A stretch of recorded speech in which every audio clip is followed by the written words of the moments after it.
સુરત બાર કાઉન્સિલની ચૂંટણીના અવસરે ગૃહ રાજ્યમંત્રી હર્ષ સંઘવીએ કોર્ટ પરિસરની મુલાકાત લીધી। અહીં તેમણે પોક્સો કેસના આરોપીઓને ઝડપી સજા અપાવવા અને પીડિત દીકરીઓને ન્યાય અપાવવા વકીલોને ભાવુક અપીલ કરી હતી। તેમણે વકીલોને વિનંતી કરી કે કાયદાકીય છૂટછાટ કે ટેકનિકલ ખામીઓનો ઉપયોગ કરીને આરોપીઓને બચાવવાને બદલે નિર્દોષ બાળકીઓ અને તેમના પરિવાર પ્રત્યે હમદર્દી દાખવી ઓછામાં ઓછી તારીખોમાં કેસ પૂરો કરવા સહયોગ આપે। સુરત કોર્ટ દ્વારા અગાઉ અપાયેલી ઐતિહાસિક સજાઓનો ઉલ્લેખ કરી તેમણે સુરતને ઝીરો પોક્સો કેસ तरफ લઈ જવાનો સંકલ્પ પણ વ્યક્ત કર્યો હતો। કે પોક્સોના કેસોમાં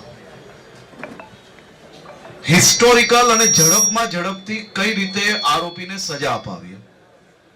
હું કોઈ વકીલ પાસે એવી અપેક્ષા ના રાખી શકું કે તમે કોઈનો કેસ ના લડો, પરંતુ આપ સૌના ઘરમાં બી દીકરીઓ છે, आप सब लोगों ने भी आज धरती ये मोटा કર્યા છે। તો મારી માત્ર આપની પાસે એકલી જ વિનંતી છે કે આપ સૌ લોકો આ પ્રયાસમાં સાથે કઈ રીતે જોડાઈ શકો, ઓછામાં ઓછી તારીખો પાડવામાં અને ઝડપથી ઝડપ જે ગુનેગાર હોય એને સજા અપાવવામાં તમારા લોકોના સહયોગની અપેક્ષા બી જરૂરથી અમને સૌને છે।